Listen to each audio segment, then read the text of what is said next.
அனைவருக்கும் வினோத் பரமையின் பணிவான வணக்கங்கள். ஒரு நண்பர் வந்து நமக்கு ஒரு வலை அனுப்பியிருந்தாப்புல, அது வந்து ரிப்பேர் பண்ணி கொடுங்க அப்படின்னு சொல்லிட்டு. அதாவது வீச்சு வலை. இது வந்து குறைந்தது ஒரு 5 அடி தான். இந்த வலையோடைய அமைப்பே பார்த்தீங்கன்னா 5 அடி தான். 2 தட்டு தான் போட்டிருக்காங்க. அதாவது கீழே ஒரு தட்டு, அந்த ரிங்காண்ட வந்து ஒரே ஒரு தட்டு, அவ்வளோதான். 2 பேட்ச் தான். இந்த வலையில் பார்த்தீங்கன்னாவே இந்த ரெடிமேடு கயிறு அப்படின்றத மென்ஷன் பண்ணியிருக்காங்க. இது வந்து முறுக்கு ஆத்தாமல் போட்டதுனால என்ன ஆகிடுதுன்னா, பாருங்கள், ஒரு வலை வந்து இன்னொரு வலை மேலே போய் இப்படி ஏறி ஏறி உட்காந்துருது.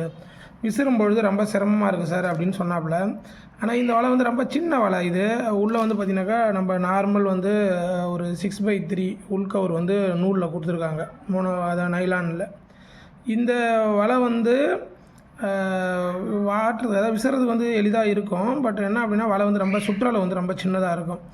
இந்த வலை எவ்வளோக்கு வாங்கியிருப்பாருன்னா, குறைந்து வந்து 1500 2000 வரைக்கும் அதை அவர் சொன்னாப்புல. ஆனால் இந்த வலைக்கு வந்து வேலைப்பாடுகள் என்னென்ன நடந்திருக்கு அப்படின்றத நீங்கள் பார்க்கணுன்றதுக்காக தான் இந்த பதிவு. ஒரு வீச்சு வலைக்கு என்ன மாதிரியான வேலைப்பாடுன்னா, குறைந்தது 3 வெள்ளடி இருக்கணும். இதில் எப்படி போட்டுறாங்க பாருங்கள், ஒரே ஒரு வெள்ளடி தான் போட்டிருக்காங்க. அதாவது மடங்கு ஒன்று மட்டும் போட்டுட்டு அப்படியே நீங்கள் வலையில் வந்து டைரெக்டாக கட்டிட்டாங்க. அதுக்கப்புறம் என்ன பண்ணியிருக்காங்க அப்படின்னா, இங்கே பாருங்கள், 2 ஹோல்ஸ் வந்து எம்டியாக இருக்குது பாருங்கள். நம்ம வந்து வலையில் எப்படி போடுவோம்னா, ஒரு ஈயம் ஒரு எம்டி ஒரு ஈயம் போடுவோம். ஆனால் இங்கே எப்படி போட்டுறாங்கன்னா, ஒரு ஈயம் 2 எம்டி போட்டு ஒரு ஈயம் போட்டிருக்காங்க. அப்போ 2 கேப் ஹோல்ஸ் தள்ளி ஈயம் போட்டிருக்காங்க. இப்போ இதிலே வேலைப்பாடு குறைஞ்சிடுச்சு. அப்புறம் கண்ணி பார்த்தீங்கன்னாக்கா 2 கண்ணி எக்ஸ்ட்ரா வரணும், அதுவும் குறைஞ்சிடுச்சு. பேட்ச் பார்த்தீங்கன்னாக்கா மொத்தம் 6 தட்டு வரணும். 1 2 அந்த நுனியில் ஒரு சின்னதாக ஒரு தட்டு போட்டுறாங்க பாருங்கள், ஒரு அரை அடியில், அவ்வளோதான். அப்போ வேலைப்பாடில் 6 தட்டுன்றது வந்து 2 தட்டு தான் போட்டிருக்காங்க. வலையுமே வந்து குறைச்சிட்டாங்க.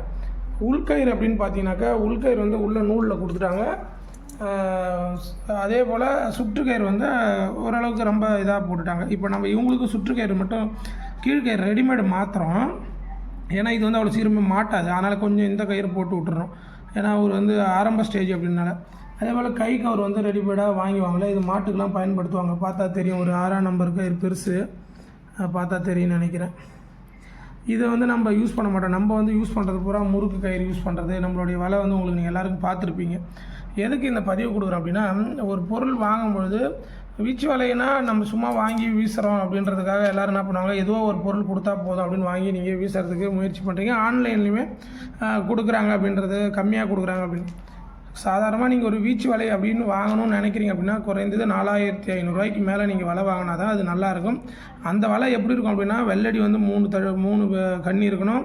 ஈயம் வந்து ஒரு கண்ணி விட்டு ஒரு கண்ணி எம்டி ஒரு கண்ணி ஈயம் கொடுக்கணும். இதுமாதிரி 2 கண்ணி எம்டியெல்லாம் இருக்கக்கூடாது. 2 கண்ணி எம்டியாக இருந்தது அப்படின்னா வேலையில் வந்து ஈயம் வந்து குறைஞ்சிருக்குன்னு அர்த்தம். அதேமாதிரி குறைஞ்சது வந்து ஒரு 900 கண்ணிலேருந்து 800 கண்ணி சுற்றளவு இருந்தால் தான் வலை வந்து நீங்கள் அந்த விலைக்கு வாங்குறதுக்கான வாய்ப்பு இருக்கும். இது எப்படி நம்ம கற்றுக்கிட்டோம் அப்படின்னா, இப்போ நம்ம இந்த துறை ரீதியாக வந்து ஒரு 6-7 வருடங்களாக நம்ம இதை ஒன்றா அனுபவப்பட்டு இன்றைக்கி நிறைய எக்ஸ்பீரியன்ஸ் வந்ததுனால அதை பற்றியான விளக்கங்கள் உங்களுக்கு கொடுக்குறேன். என்ன அப்படின்னா, ஒரு வீச்சு வலைக்குள்ளே இவ்வளவு விஷயங்கள் மறைந்திருக்கிறது. இது நமக்கு தெரியாமலே நம்ம சாதாரணமாக என்ன நினச்சிட்டோம், விசிறு வலை தானே, மீன் பிடிக்கிறதா அப்படின்ற மாதிரி ஒரு இலக்காரமாக நிறைய பேர் அதை பேச ஆரம்பித்தாங்க. என்னையுமே நிறைய பேர் விமர்சனம் பண்ணாங்க, இதெல்லாம் ஒரு வேலையாடா அப்படின்னு சொன்னாங்க. இதெல்லாம் வந்து ரொம்ப ஒரு மாதிரி பேசின இதெல்லாம் நான் உள்வாங்கினேன். நிறைய பேர் வந்து பேட் கமெண்டுமே கொடுத்தாங்கன்னா, ஒரு விஷயத்தை நான் ஒரு ஆசிரியராக இருந்து கற்றுக்கும் பொழுது இதில் இவ்வளோ மறைபொருள் நிறைய இருக்கா, இது உள்ள ஒரு ஆன்மீகம் இருக்கா, எல்லாத்தையுமே தேடி இதை வந்து நம்ம வந்து தெளிவுபடுத்திக்கிட்டு இருக்கோம். ஸோ வீச்சு வரல் வந்து அதிபத்த நாயனாருடைய ஆயுதம் அப்படின்னா, இங்கே பாருங்கள், திரிசூலம் கொண்டது. திரிசூலம்னா சிவனுடைய ஆயுதம் அப்படின்னு சொல்லக்கூடிய திரிசூலம் வந்து இதில் கொண்டு வந்ததை கண்டுபிடிச்சோம். நம்ம ஒரு யோகியாக இருக்கிறதுனால, ஒரு யோக மார்க்கத்தில் போகிறதுனால இதை பற்றியான விளக்கங்கள் எடுத்தோம். ஒரு கைத்தொழிலில் இவ்வளோ விஷயங்கள் அடங்கியிருக்கா அப்படின்றதுமே எடுத்து கவிதை வரைக்கும் நம்ம எழுதி பெருமைப்படுத்துகிறோம். ஸோ அதனால் இது வந்து இவ்வளோ வேலைகள் இருக்கணும், அந்த ஒரு பணம் கொடுத்து வாங்கிறது இவ்வளோ மதிப்புகள் இருக்குது, இவ்வளோ வேலைப்பாடுகள் இருக்குது அப்படின்றத உங்களுக்கு தெளிவுபடுத்துறதுக்காக தான் இந்த பதிவு, வேறு எதற்காகவும் இல்லை. பார்த்துங்க, நீங்கள் என்கிட்ட வலை வாங்கணும்னு நான் சொல்லவே இல்லை. நீங்கள் யாருக்கிட்ட வலை வாங்கினாலும் என்னென்ன நிலைப்பாடுகள் இருக்குது அப்படின்றத தெளிவுபடுத்தி நீங்கள் வலை வாங்கிங்க.